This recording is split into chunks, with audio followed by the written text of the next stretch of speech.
dear elders and my dear brothers, assalamu alaikum wa rahmatullahi wa barakatuh. I've not been well this week, as you could probably tell from my throat and my voice, but I will try to speak for 20-25 minutes.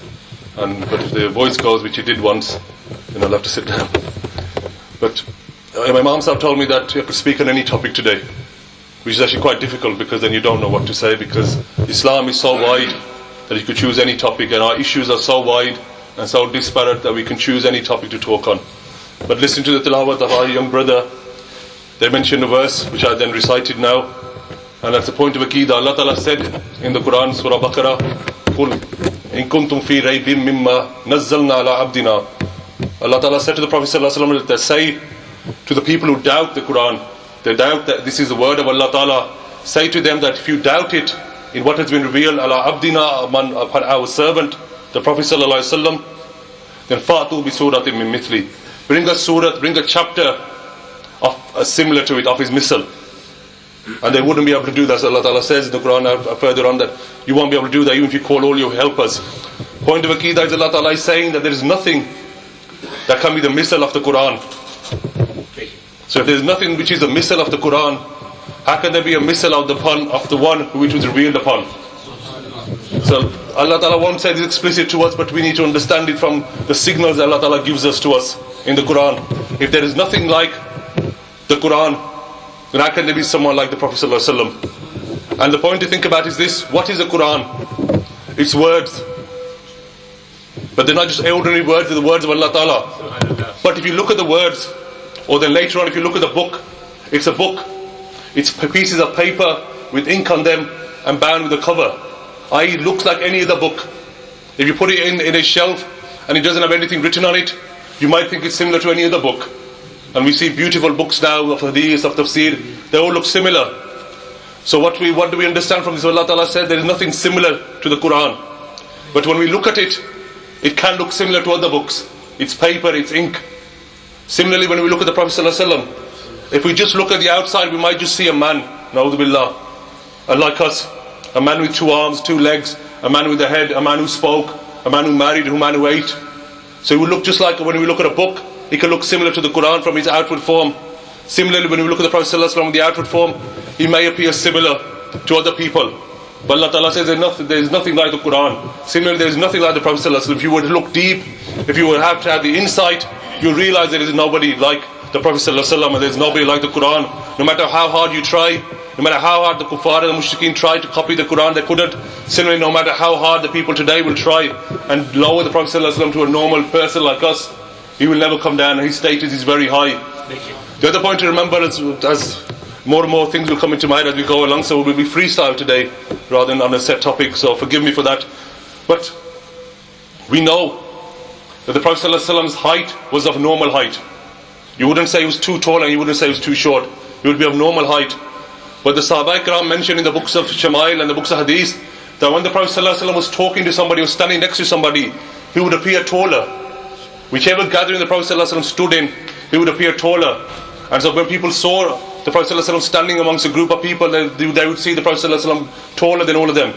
But then when they would separate, they would then realize actually the other people were actually taller than the Prophet ﷺ. But this was the Kamal and the Mawjah the Prophet Allah Ta'ala gave to the Prophet ﷺ, that whenever he was with people, he always seemed taller. So how could we then anybody claim that he was a misl of anybody when even was standing with people who were taller than him, the Prophet ﷺ appeared taller. Similarly, that's just about sitting. When the Prophet ﷺ would sit in a gathering, his shoulders and his head would be taller than everybody else as well. So it's not just that when the Prophet ﷺ was standing, it was also when he was sitting, and he would appear taller than everybody else, and he would appear higher than anybody else. This is because Allah Ta'ala did not want anybody to think of his Prophet ﷺ being subdued or lower than anybody else. Which is just points of Aqeedah that I just remembered from that verse that the brother recited. This gathering today was earmarked as the Gyanvi Sharif, and it's Mahana Gyanvi Sharif, and we have a monthly Gyanvi Sharif. What we as the Ahl Sunnah wal Jamaat do, as true Sunnis do, is that when we have a gathering, we call it Gyanvi Sharif, or we call it Milad Sharif, or we call it Khatam Sharif, or we call it Shuhada Karbala conference, or we call it Yawm Siddiq Akbar radiyallahu ta'ala anhu as we come into those days, or we call it Yawm Ali Karamallahu Wajhul Kareem, or we call it anything like that. So we have a nisbat of our gatherings with a name.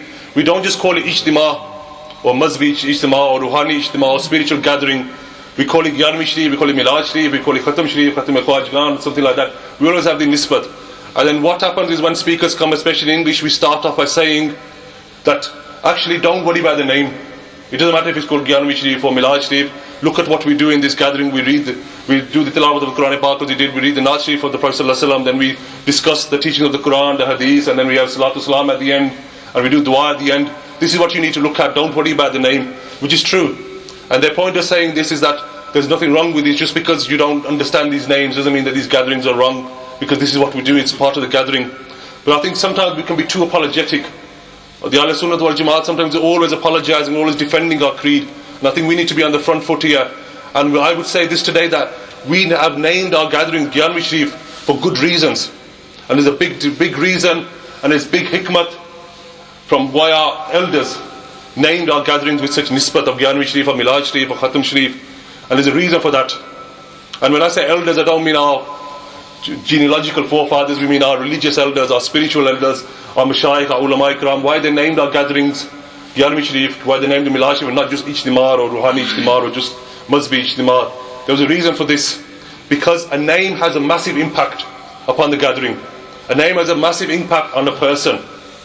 The Prophet, if a name didn't have impact, why did the Prophet ﷺ teach us to give our children good names? Why did the Prophet ﷺ, if names had no impact, change the names of people?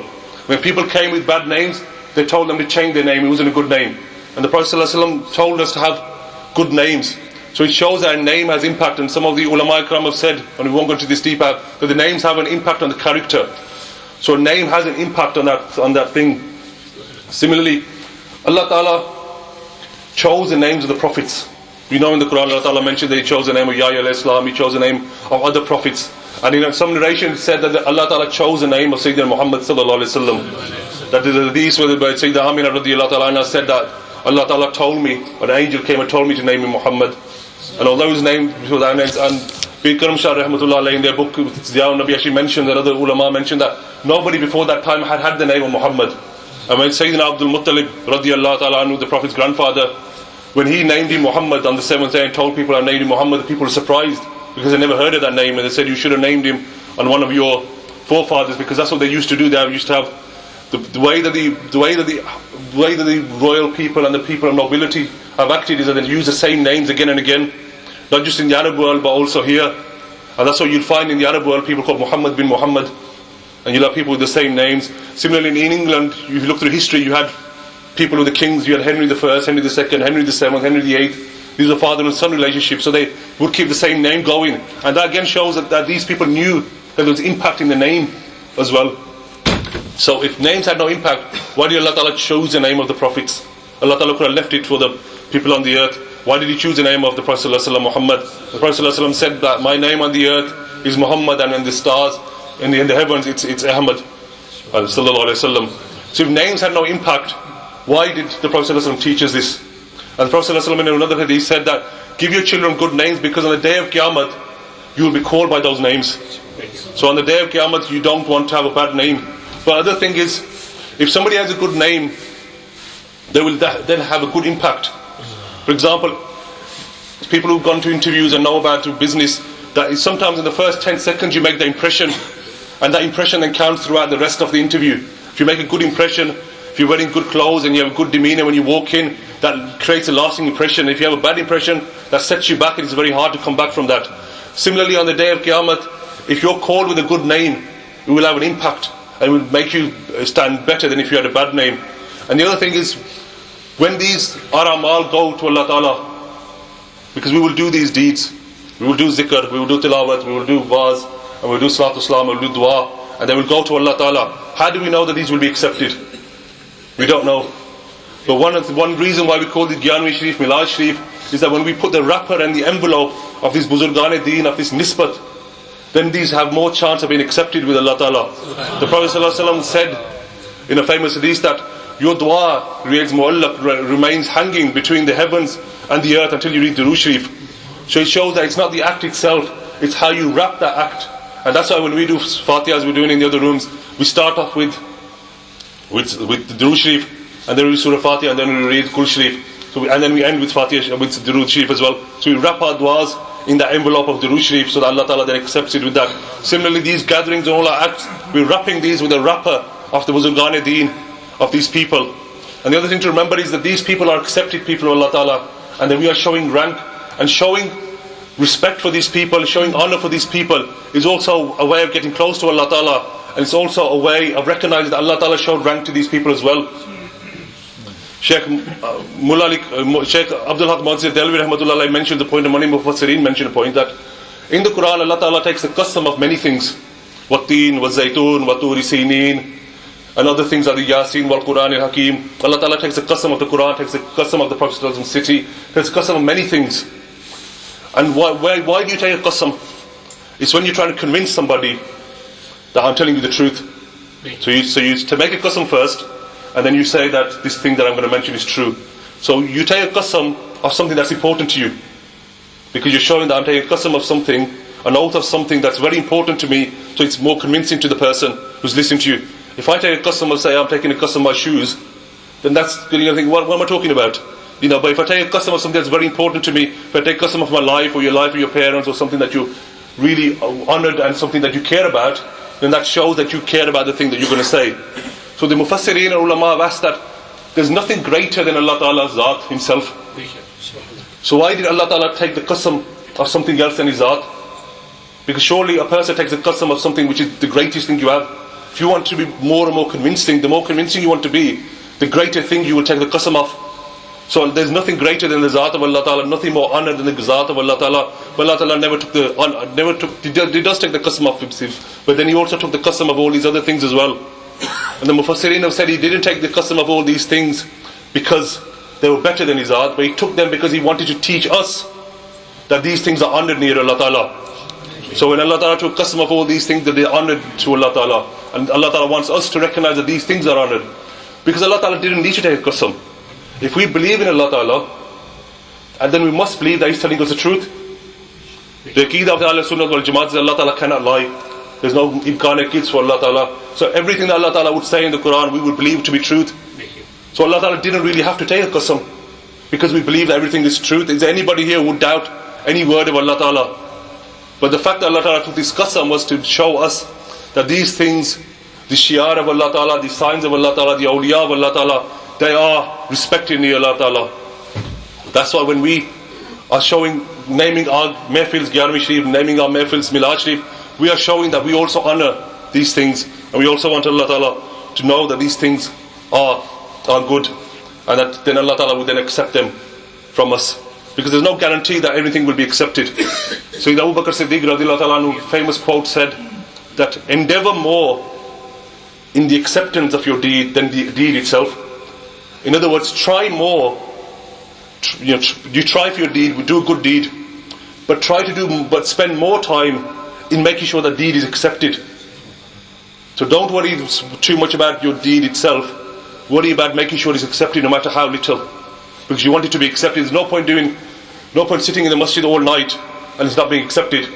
You'd rather sit in the masjid for 10 minutes and have that accepted. So it doesn't matter. So you spend more time thinking about how your deed will be accepted. And that's what our ulama and Buzurgan Deen said and did this. That's why we name our gatherings with the nisbat of the awliya, nisbat of the Prophet ﷺ, nisbat of the Sahaba Ikram, so that these will be more acceptable to Allah Ta'ala when they go there, because we know our state, we know what kind of people we are, and how we haven't got faces to show in the court of Allah Ta'ala. But hopefully with the nisbat of these people, that this will go. And the nisbat is a great thing. The Prophet ﷺ said that anybody who names their son Muhammad, because of the barakat of it, that son will have barakat until the day of judgment.